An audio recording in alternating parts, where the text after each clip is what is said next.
This morning, rap mogul Jay-Z is denying allegations he sexually assaulted a 13-year-old girl alongside rapper Sean Diddy Combs. That civil lawsuit filed against Combs in October was amended Sunday to include Jay-Z.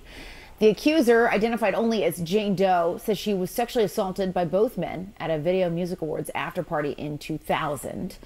In a blistering statement, Jay-Z accuses Jane Doe's attorney of trying to blackmail him. He said further, quote, "These allegations are so heinous in nature that I implore you to file a criminal complaint, not a civil one.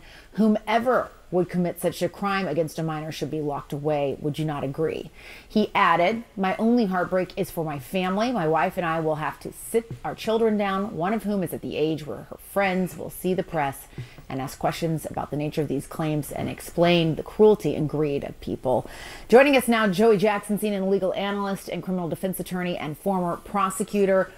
There's a lot to unpack here. Joey, I want to start with just the statement from Jay-Z, which is so forceful in its denial. I just read a teeny part of it. It's long, where he says that they should file a criminal complaint. Is that even possible at this point? So based on the allegations, Jessica, good morning, good to see you. I think that it certainly could be. Why do I say that? Now, he, of course, is more than annoyed, would be an understatement. He has a family and he has a lot to protect, including his brand. But to the extent that he's saying, hey, come after me criminally, that could be likely. Why do I say that? Because rape in New York, and what's alleged in this complaint, is forcible compulsion. What that means in English is that it's saying that he held her down, raped her, and that, of course, the allegation is that Mr. Combs did the same thing. And so if those facts are actually accurate, it would require an investigation by prosecutors. And if true, right, you could pursue it criminally. Now, with respect to the evidentiary value, yes, it happened 24 years ago, right, more than 24 years ago. But in the allegations, there's a few things. Number one, there's allegation that another celebrity was present at the time, right, in addition to other people.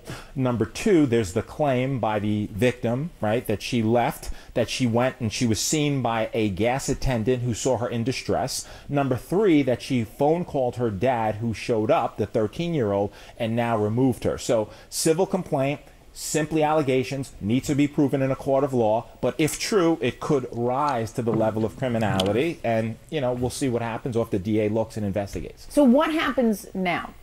So what happens now is this is simply a civil complaint. And in a civil complaint, it goes through the technical legal process. Now, the distinction, Jessica, between civil and criminal, of course, is that civil is for monetary damages, right? The system can only reward you with money. There's allegations that this 13-year-old is suffering from post-traumatic stress disorder, suffered depression, etc. So now you go to fact-finding, right? Before that, just briefly, there was a demand letter sent. And a demand letter is a letter being sent by a lawyer saying, hey, I don't have to sue you. We can sit, we can mediate it. If we reach an agreement, it never sees the light of day. Jay-Z saying, I don't care about your demand letter. I look at it as blackmail. You want to sue me, sue me. You want to look at it criminally, look at it criminally. Exactly. But it'll go through the fact-finding process. If a trial is necessary to determine the facts, that's what will happen. But it'll be deemed civil. No indication at this point as to whether or not any criminal investigation will ensue as a result of this. Yeah, and Jay-Z came back incredibly forcefully against these allegations and really singled out that attorney as well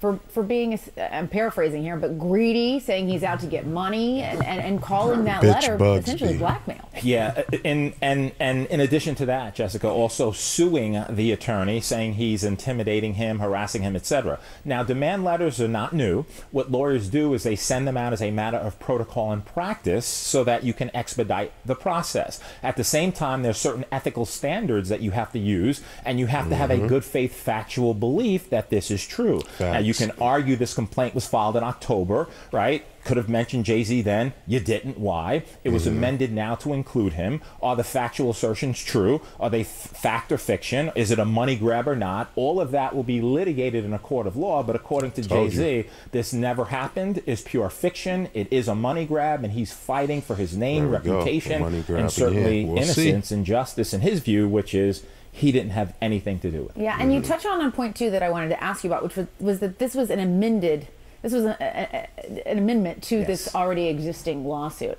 What are people to take away from that? The fact that they're coming back and adding to this now with this specific name. Yeah, you know, Jessica, so it depends. That's also common. You could amend lawsuits, right, as a matter of course, and you do, to include certain factual allegations. The interesting thing to me in terms of your question and the takeaway, if you had this information about Jay-Z, it happened allegedly in September of 2000. Why not include it in the original complaint? What happened between October and now that necessitated you putting in, and it's a question of credibility. Was he celebrity A, right, as was noted in the October complaint? Is this pure fiction? And what's interesting in the complaint is he really, that is the lawyer, tries to tie Jay-Z to Mr. Combs in so many ways, right? Birds of a feather is the argument that he's making. You can make that argument. You need the facts to sustain it. Let's see if they come up with any facts. All right, we will see. All right, Joey Jackson, thanks so much.